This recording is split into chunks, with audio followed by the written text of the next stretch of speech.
धारावीचा मुद्दा आगामी काळामध्ये जोरदार पेटणार असल्याचं आज दिसून आलं। उद्धव ठाकरेंनी भाजप आणि अदानींवर जोरदार हल्लाबोल केला।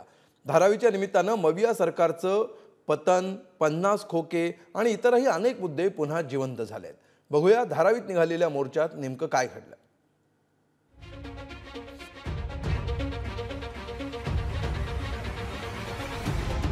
धारावीकरांसाठी उद्धव ठाकरे थेट रस्त्यावर उतरले।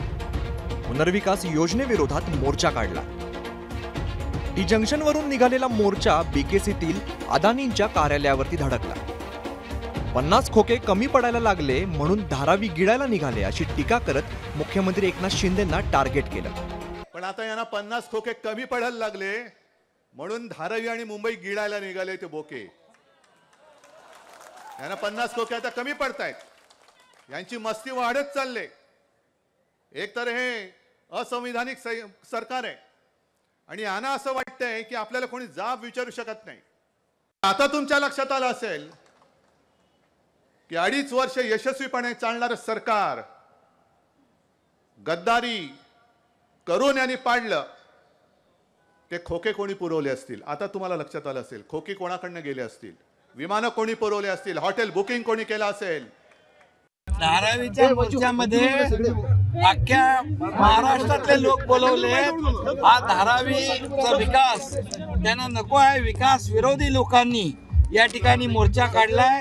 धारावीचे कमी माणसं आहे, सगळी माणसं बाहेरून मागवली। ते विकास विरोधी ज्या लोकांचं काम आहे महाराष्ट्र बघते आणि यामध्ये नक्कीच त्यांना जशास तसं उत्तर जनता देईल।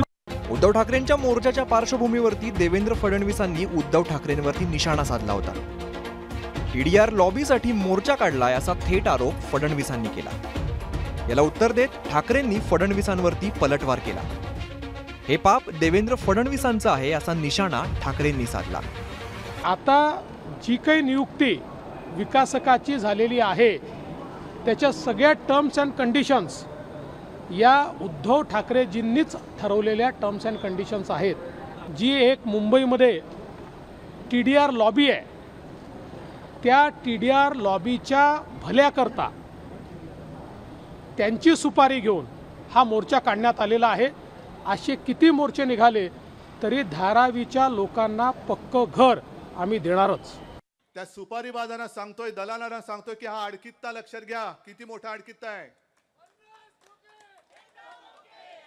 खलबत्ता आहे, अडकित्ता आहे। असे चेचून ठेचून टाकू तुमची दलाली की पुन्हा तुम्ही अदानीचं नाव नाही घेणार। 2018 मध्ये आम्ही नव्हतोच, तुम्हीच तिकडे बसलेले होतात आणि आम्ही तुमच्या सोबत होतो। त्याच्यामुळे पाप असेल कोणाचं तर ते देवेंद्रचं आहे, आमचं नाहीये। धारावीच्या पुनर्विकासाचं काम अदानींना दिल्याच्या मुद्द्यावरून ठाकरेंनी आक्रमक भूमिका घेतली। सरकार अदानींच्या दारी अशी कोटी करत हल्लाबोल चढवला। सब भूमी अदानींची होऊ देणार नाही असा इशारा दिला। सब कुछ अदानी, धारावी अदानीकडे। मला तर कळलं की देवनाथ सुद्धा अदानीकडे देत आहेत। ती 350 एकर जमीन, ही 650 एकर जमीन। एअरपोर्ट तर आपणच दिलेला आहे, मोतीलाल नगर दिलेला आहे, नवीन विमानतळ दिलेला आहे, मिठागर पण आता हो, मिठागराचा आणखीन एक प्रश्न आहे। रेक्लेमेशन अदानी, आदर्शनगर अदानी, अभ्युदयनगर अदानी। पण सरकार मध्ये जो एक कार्यक्रम चालला होता ना, सरकार आपल्या दारी, हे सरकार अदानीच्या दारी आहे। कलानगरला तुमच्या घरात मातोश्रीला अदानीची वीज आहे, ती अदानीची वीज चालते आणि धारावी करता अदानीचा प्रोजेक्ट चालत नाही। आज माननीय उद्धव साहेब पण ज्या जो छत्रपती शिवाजी महाराज विमानतळ आहे, आपलं एअरपोर्ट आहे, त्या एअरपोर्टच्या माध्यमातून ते देशात विविध ठिकाणी जातात, परदेशात जातात। तर तो जो एअरपोर्ट आहे तो आता अदानी चालवतो।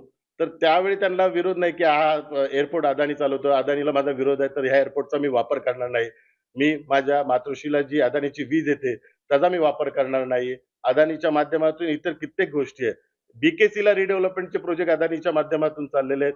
त्यांच्या घराच्या बाजूला, मातोश्रीच्या बाजूला अदानीच्या माध्यमातून रिडेव्हलपमेंटचे प्रोजेक्ट चाललेले आहेत, त्याला त्यांनी कधी विरोध केला नाही। धारावीत राहणाऱ्या प्रत्येकाला 500 स्क्वेअर फुटांचं घर मिळालंच पाहिजे असं ठाकरेंनी ठणकावलं। गरज पडली तर मुंबई काय तर अख्खा महाराष्ट्र धारावीत उतरवेन असा इशारा भाजपाला दिला। देवेंद्र आणि कंपनी म्हणते म्हणजे त्याच्यात आता संजय राऊतांनी गेल्याच्यात सांगितलं ना, भारतीय जुगारी पार्टी। हो काय, हो ना, कुठे बसलेत? संजय राऊत इकडे बसलेत. भारतीय जुगारी पार्टी ते बाजू मांडतायत. काय उद्धव ठाकरे म्हणे TDR लॉबीची बाजू घेत आहेत. मग तुम्ही अदानीचे जे बूट चाटताय ते कशासाठी चाटताय? पवार साहेबांचे बूट चाटणाऱ्यांनी सर्वप्रथम अडाणींच्या विरोधात हा मोर्चा काढलाय, त्याची परवानगी घेतली होती का याचा खुलासा त्या ठिकाणी करावा. एकीकडे पवारांचे बूट चाटायचे आणि अदानींचे आणि पवारांचे संबंध माहीत आहेत, आणि दुसऱ्या बाजूला मोर्चा काढायचा ही दुटप्पी भूमिका त्या ठिकाणी आहे. गेल्या 46 वर्षांमध्ये धारावीच्या पुनर्विकासाची प्रक्रिया सुरू आहे. धारावी पुनर्विकासासाठी पहिला GR 2004 मध्ये जारी झाला. मात्र 2017 पर्यंत पुढे काहीच झालं नाही. त्यानंतर 2018 मध्ये युती सरकार असताना अदानींना टेंडर देण्याचा निर्णय झाला. त्यावेळेला उद्धव ठाकरे भाजपासोबत होते.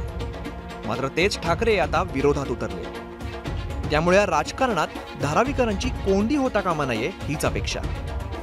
रिद्देश हातीमसह विक्रांत शिंदे, पुढारी न्यूज, मुंबई.